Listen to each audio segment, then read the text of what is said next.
Hello दोस्तों, आज एक बहुत ही इंटरेस्टिंग टॉपिक के ऊपर हम लोग बात करना चाहते हैं और वो है आपका रोसेटा शिला यानी कि रोसेटा स्टोन। ठीक है ना। ये एक आप समझ लीजिए कि बहुत ही इंटरेस्टिंग टॉपिक मुझे लगा जिस पे मुझे आप लोगों से बात करनी चाहिए, क्योंकि इसके पीछे काफ़ी एक रोचक कहानी है जिसको आज मैं आपके सामने लेकर आया हूं कि आखिर ये स्टोन मिला कैसे और कैसे इसके ऊपर फिर इतनी ज़्यादा शोध कार्य हुए। तो चलिए इसके ऊपर बात करते हैं। फिलहाल तो हम देखते हैं कि ये रोसेटा शिला क्या है, जिसका सबसे ज़्यादा महत्व क्या है।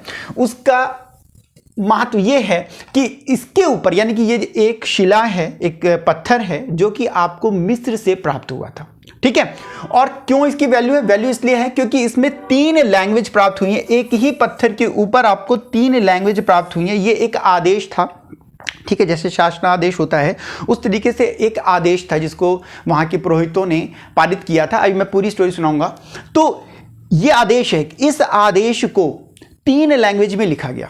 ठीक, सबसे पहला कौन सी थी? हीरोग्लिफिक्स। ठीक है, जिसका घसीट रूप यानी कि जिसका बहुत तेजी से जिसको लिखा जाता है, जैसे सब समझ सकते हैं हम लोग जब फास्ट किसी चीज़ को लिखते हैं तो उसको हीरोटिक कहते हैं। ठीक है, हीरोग्लिफिक्स है ये जो ऊपर लिखी हुई है, यानी कि चित्रात्मक लिपि। ठीक है, हम जानते हैं कि मिस्र की जो लिपि है वो चित्रात्मक लिपि है। वर्तमान में भी चाइना वगैरह की जो लिपियां हैं वो चित्रात्मक है, परंतु अभी फिलहाल जो हम बात कर रहे हैं वो रोसेटा शिला की बात कर रहे हैं। इसके ऊपर ये जो मिस्र है, मिस्र में आपकी जो चित्रांकन लिपि थी वो यहां पर लिखी हुई है। ठीक, दूसरी जो यहां पर लिपि प्राप्त होती है वो है आपके डेमाटिक। डेमाटिक क्या थी? डेमाटिक उस समय यानी कि मिस्र के समय की एक जनसाधारण लैंग्वेज थी, वो भी आपको यहां पे प्राप्त होती है। तीसरी लैंग्वेज कौन थी?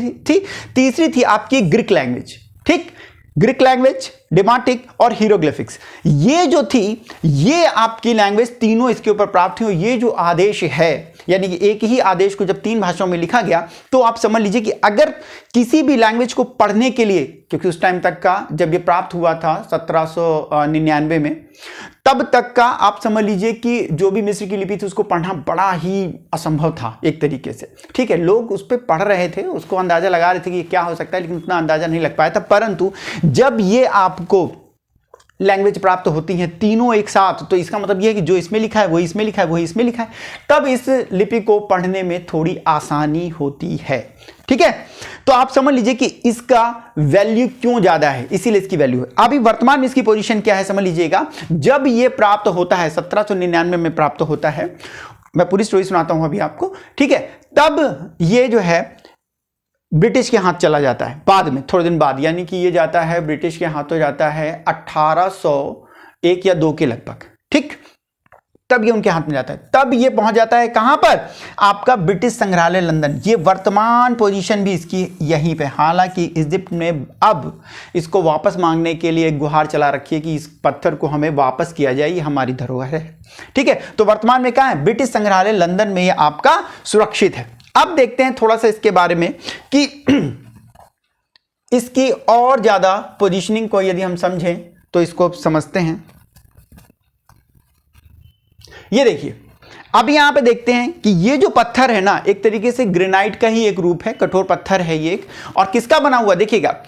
ग्रेनोडाटोराइट, ग्रेनोडाटोराइट का ये बना हुआ है। ठीक, इसका साइज क्या है? ध्यान रखिएगा, इसका साइज क्या है? ये जो साइज है यानी कि ऊपर से लेकर नीचे तक का ये है 44.2 इंच।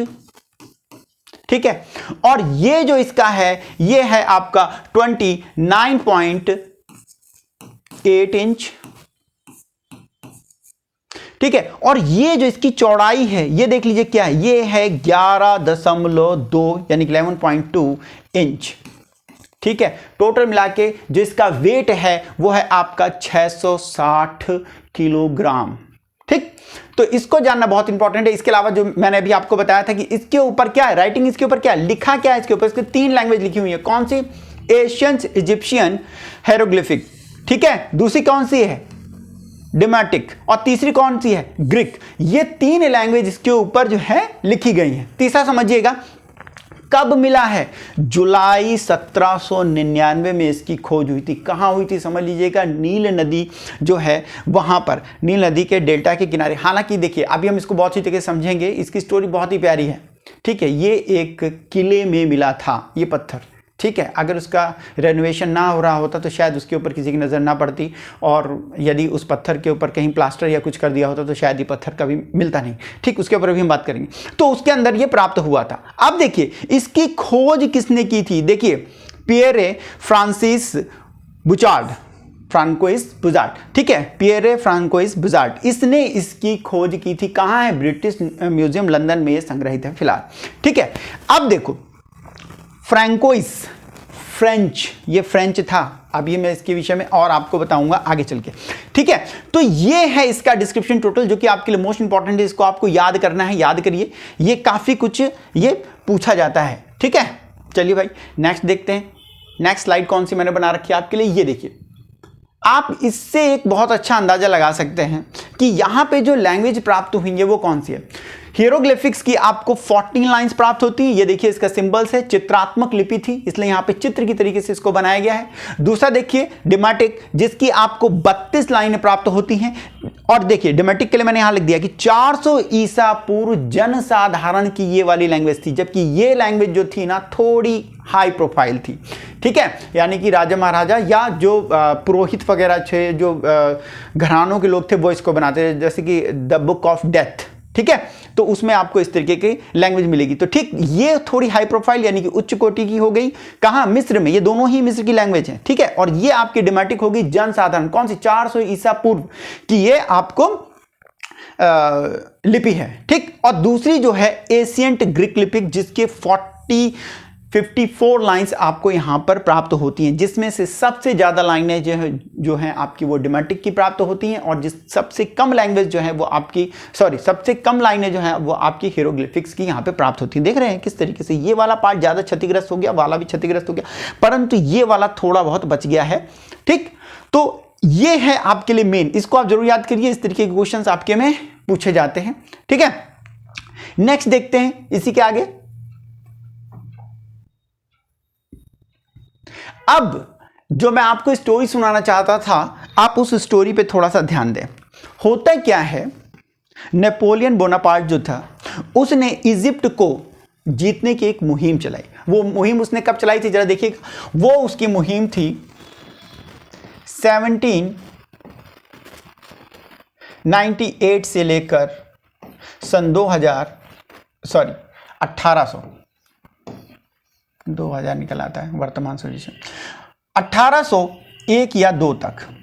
ठीक, इतने टाइम तक का उसने एक मुहिम चलाई कि हम इजिप्ट को अपने कब्जे में कर लेंगे। और तभी उसने क्या किया, उसने अपनी एक सेना भेजी, और सेना जो भेजता है तो उसमें वो एक फोर्ट होता है, किला होता है, जिसके ऊपर वो अधिकार प्राप्त कर लेता है। ये मैंने यहाँ पे आपको किला दे रखा है, जिसको बोलते हैं कैतबे का किला। क्या, कैतबे, कैतबे के नाम से भी जाना जाता है, इसको फोर्ट जूलियन के नाम से भी जाना जाता है, और रशीद किले के नाम से भी जाना जाता है। ठीक है, रोसेटा जो है ना, रोसेटा, उसी का वर्तमान नाम इस टाइम रसीद है। ठीक है, तो इसको रसीद के किले के नाम से भी जाना जाता है। तो ध्यान रखिएगा, रसीद का किला, फोर्ट जूलियन का किला और कैतबे का किला। कहाँ है ये, देख रहे हैं, ये पोजीशन है इसकी, ये रही नील नदी आपकी, और इसके किनारे जो है ये इस जगह पर ये किला आपका बना है। लेकिन जब ये प्राप्त हुआ था तब ये बहुत ही टूटा फूटा, कब की बात कर रहा हूँ, 1799 की बात कर रहा हूँ मैं। 1799 में जब ये प्राप्त हुआ था तब ये बहुत ज़्यादा टूटा फूटा था, जब फ्रांसीसियों ने इसके ऊपर अधिकार प्राप्त किया।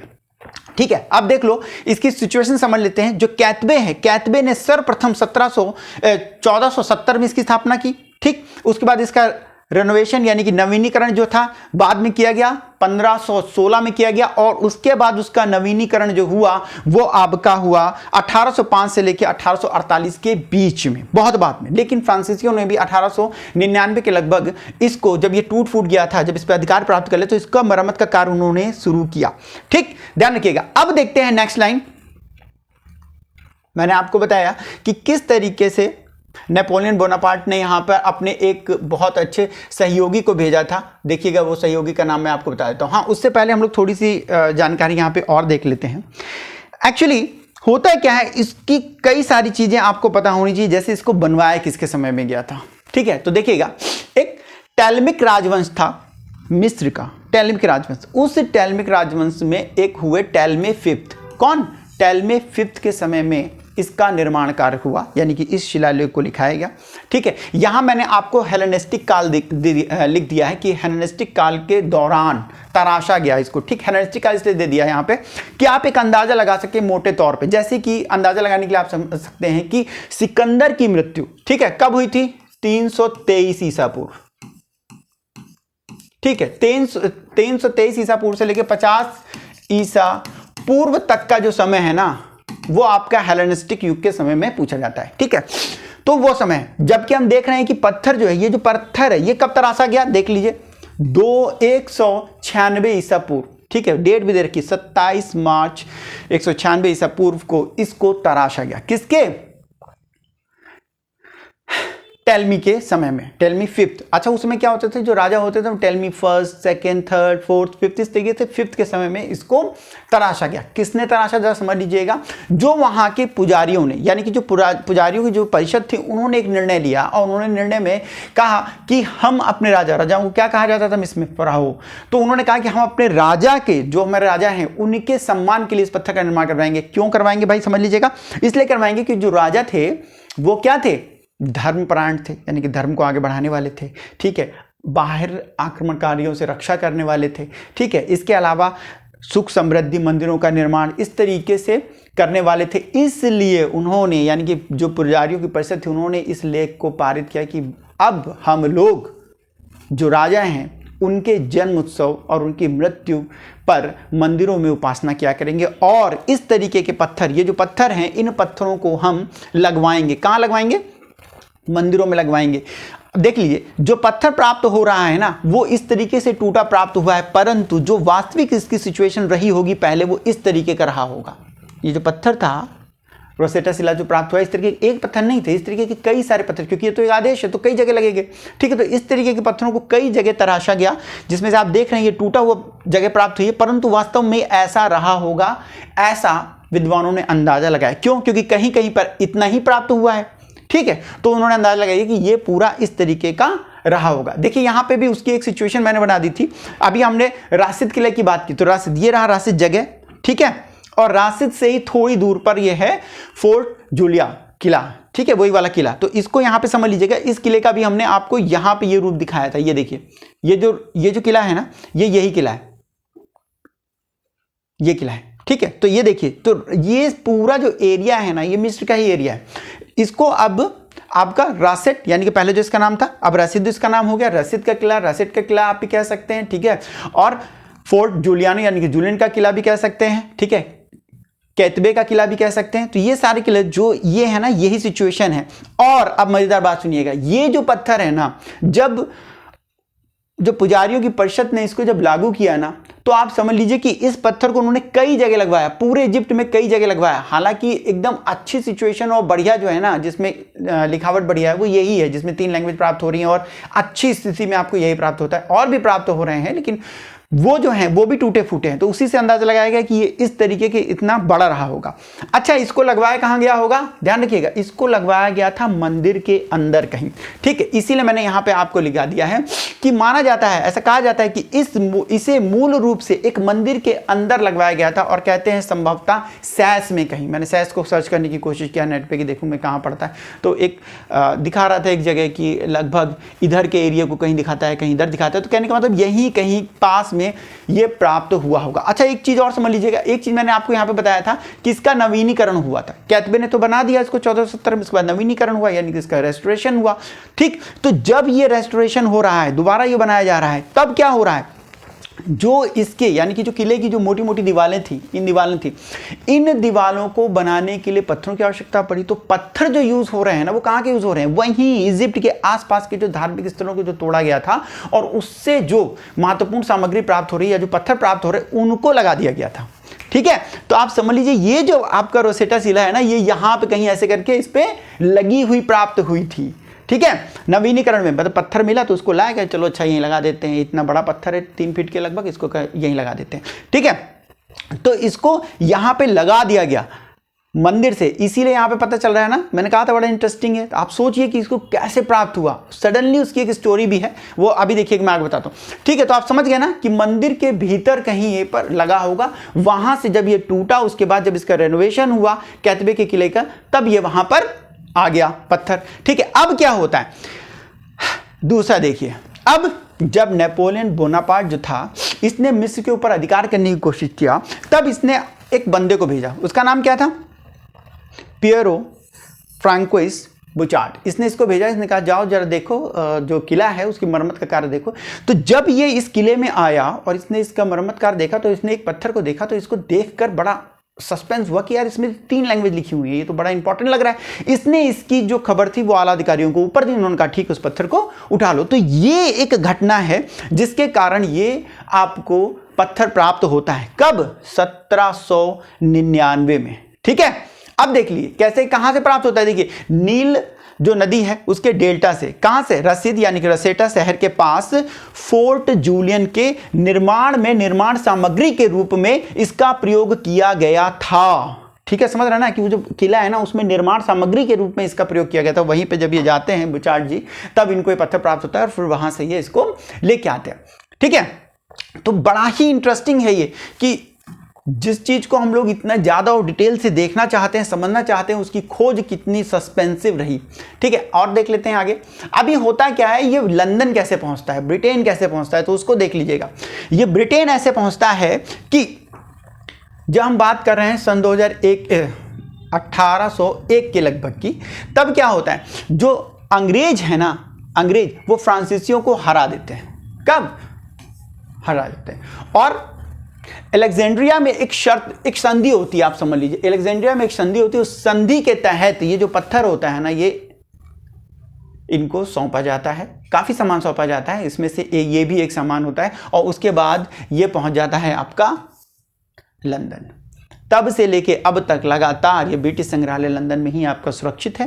ठीक है, और सबसे मोस्ट इंपॉर्टेंट बात, जब से ये वहां आया पत्थर, ठीक है, कब आया, 1802 में वहां आया, लेकिन जब से पत्थर उस म्यूजियम में आया तब से इसको पढ़ने के लिए बहुत सारे लोगों ने कोशिश की, परंतु सन 1822 में इसको पढ़ने की जो सफलता है वो चैंपोलियन को प्राप्त हुई। जीन फ्रांसवा चैंपोलियन, इनको ये सफलता प्राप्त हुई, और जब इन्होंने इसको पढ़ा तो आप समझ लीजिए ग्रीक लिपि, डिबाटिक और आपकी हेरोग्लिफिस, इन तीनों लिपियों के जो जानकारी है वो लोगों को प्राप्त हुई। पढ़ने की कोशिश पहले भी की, लेकिन इतनी सटीक किसी ने नहीं पढ़ा था। और आपको बता दूं, ये जो तीनों लैंग्वेज है ना, ये पूर्ण रूप से रूपांतरण एक दूसरे का नहीं करते हैं, लेकिन हाँ कम से कम 90% का रूपांतरण करते हैं, क्योंकि लिखते वक्त इसमें थोड़ी सी ग्रामेटिकल मिस्टेक रही होगी, थोड़ी सी। ठीक है, तो पूर्ण रूपांतरण ये नहीं है, मतलब थोड़ा सा, लेकिन 90% है, जिसको पढ़कर आप इस स्टोन के विषय में पूरी की पूरी जानकारी प्राप्त कर सकते हैं। अगर आप इसका नेट का यूज करेंगे तो नेट में इसका ट्रांसलेशन भी मौजूद है पूरा का पूरा, आप वहां पर इसको देख सकते हैं। तो मुझे लगता है कि ये आपके लिए बड़ा इंटरेस्टिंग रहा होगा आज कि कैसे इसकी खोज हुई। मैंने अपनी तरफ से कोशिश की है कि कम समय में आपको ज़्यादा से ज़्यादा समझा सकूं। और हाँ, इसका PDF यानी कि जो पूरा PDF है, इसको मैंने आपको अपने ऐप में डाल रखा है। सक्सेस विद सुनील सर के ऐप में आप जाइएगा, वहाँ पे आपको मिल जाएगा, एक फ्री मटेरियल करके पड़ा हुआ है, वहाँ पे इसको मैंने PDF फॉर्म में डाल रखा है, इस पूरे के पूरे को।